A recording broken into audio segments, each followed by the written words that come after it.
एक elected representative हूँ bar council of India में। मैं कोई सिलेक्टेड नहीं हूँ, नॉमिनेटेड नहीं हूँ। इक्के दुक्के लोग अगर कुछ निराधार बेसलेस बात कर रहे हैं तो उसका कोई वजह नहीं है। ये कोई ट्रस्ट की बात कर रहा है, कोई रिलेशन के अपॉइंटमेंट की बात कर रहा है, ये सारे के सारे ये सब निराधार बातें अभी आज की तारीख में आके सामने आ रही हैं। कि ऐसा है कि मैं एक इलेक्टेड रिप्रेजेंटेटिव हूँ बार काउंसिल ऑफ इंडिया में। मैं कोई सिलेक्टेड नहीं हूँ, नॉमिनेटेड नहीं हूँ।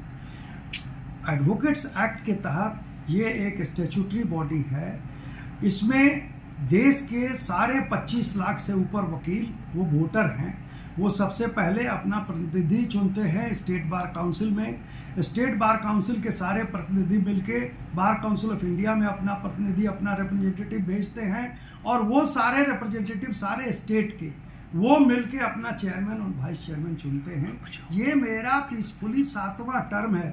6 टर्म से मैं अनअपोज्ड इलेक्ट होता रहा हूँ।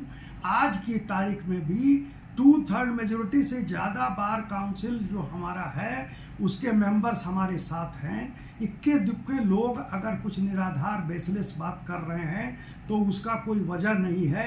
ये कोई ट्रस्ट की बात कर रहा है, कोई रिलेशन के अपॉइंटमेंट की बात कर रहा है, ये सारे के सारे ये सब निराधार बातें अभी आज की तारीख में आके सामने आ रही हैं।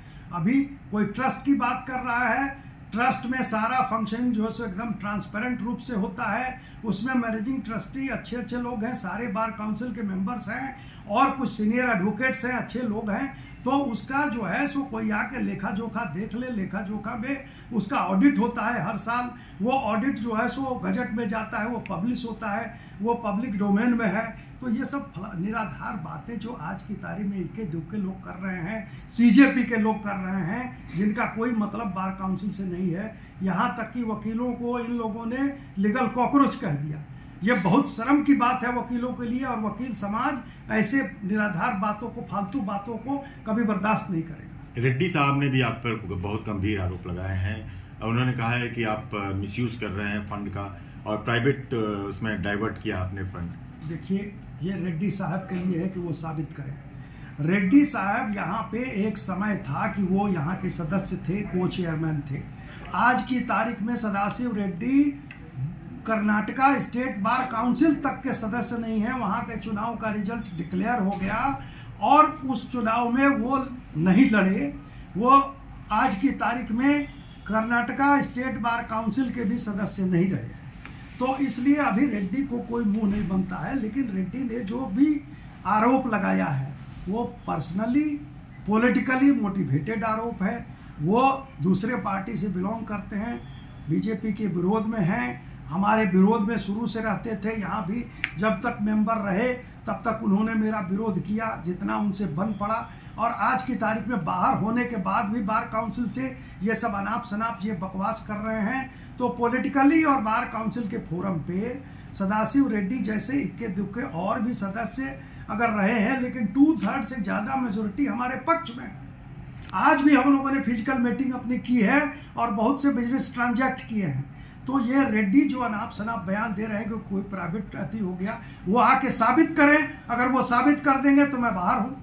लेकिन ये सब अनाप शनाप बयान रेड्डी के लिए, बहुत सीनियर वकील हैं, उनके मुंह से ऐसी बातें शोभा नहीं देती है। लेकिन पॉलिटिकली मोटिवेटेड होके अगर फालतू कुछ बोल रहे हैं तो उसमें मेरा क्या कहना। कुछ लोग PIL भी डाल रहे हैं सुप्रीम कोर्ट में। PIL डालने के लिए देखिए, सुप्रीम कोर्ट तो ऐसा फोरम है जो सबके लिए खुला है। तो PIL डालें कानून के तहत। अगर वो समझ रहे हो कि एडवोकेट एक्ट्स के तहत अगर किसी एक्ट के प्रोविज़न का कोई वायलेशन हुआ है, कोई गलत ढंग से अगर मैं कंटिन्यू कर रहा हूँ, एडवोकेट एक्ट में अगर मेरा टेन्योर कहीं फिक्स हो कि 7 टर्म 8 टर्म नहीं रह सकते हैं, तब बात दूसरी है। लेकिन अगर एडवोकेट एक्ट के तहत कई चीफ मिनिस्टर 36 बरस रह गए तो उनके लिए कोई नहीं। तो ये तो डेमोक्रेटिक बॉडी है, इलेक्शन किसे आते हैं। यहाँ जितने दिन हमारे काउंसिल के सदस्य चाहेंगे उतना दिन मैं रहूँगा। ये लोगों को कुछ खुंदक लग गई कि अब मनन मिश्रा को ऐसे नहीं तो कोर्ट के फोरम से ही हटा दो। मुझे नहीं लगता है कि कोर्ट के फोरम का कोई अधिकार बनता है, चाहे कोर्ट का इसमें कोई जुरिडिक्शन है कि ऐसे PIL को फालतू PIL को इंटरटेन भी करे। मैं नहीं समझता हूँ कि इंटरटेन करेगा कोर्ट। यहाँ के फोरम से अरे भाई किसी को लड़ना है चुनाव आइए, आके चुनाव स्टेट का लड़िए, फिर बीसीआई का लड़िए, फिर अध्यक्ष का लड़िए। ये 3-3 स्टेप पे लड़ाई होती है। मर्द की तरह आके लड़िए, आमने सामने आके लड़िए, मनन मिश्रा को डिफीट कर दीजिए।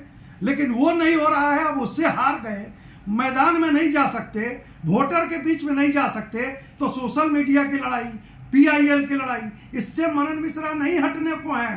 मनन मिश्रा को जब तक देश का वोटर, देश का वकील जब तक चाहेगा कि वो अध्यक्ष रहें, तब तक मनन मिश्रा रहेगा। Thank you sir. इस समय इतनी ज़्यादा अटकलें लग रही है। There is a very serious allegation being raised by your co-chairman Mr. Reddy about the financial irregularities committed by the BCI over the years. First of all, I must clarify, he is not a co-chairman of Bar Council of India. Rather, today he is not even a member of the State Bar Council. He has not contested the elections of Karnataka Bar Council, and the results of Karnataka Bar Council have already been declared. Therefore, he is no more even a member of the State Bar Council of Karnataka. Number two, you know, it's a democratic body. People are elected. There are groups, and there is a politics, internal politics also, party politics also. He belongs to another political party, and he supports normally the Congress people. Therefore, it's all political vendetta and political stunt out of which he has opened his mouth. He has been the member of the Bar Council of India for last about 8.5 years. But throughout 8.5 years, he has never opened his mouth. Now he is talking something about the trust of which he himself is a trustee. Therefore, all these bakwas, all these baseless allegations leveled by this Mr. Sadasiv Reddy has no meaning at all. He has no concern with Bar Council of India today. He is not a co-chairman. He is not even a member of the State Bar Council. And this is because of personal bias, political bias. Therefore, it should not be taken note of. Sir, do you see his statement as defamatory that is released against you? See, in a political scene and in a political circle, you know, many things defamatory or against you, you are to tolerate. Therefore, he has been a member of the Bar Council of India. He has been a colleague for last 8.5 years almost. Therefore, and in the times of trouble, I have helped him also.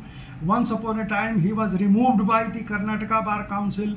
A no confidence motion was passed by Karnataka Bar Council, and it was placed before the Bar Council of India. But I was the man, I was the chairman who defended him. I said that no, in such a manner he should not be removed, and I defended him. But this is... So one more thing. Do you see his statement that would affect the integrity of BCI? Not at all. Not at all. Not at all. Nobody takes notice of it. Just now, only 15 minutes back, the Bar Council of India members, we have held our physical meeting. All the members are standing with solidarity with me, and the Bar Council of India is still a very strong institution. It will be a very strong institution in future also. Therefore, a man like Sadasiv Reddy or ABCD, whatever they may say,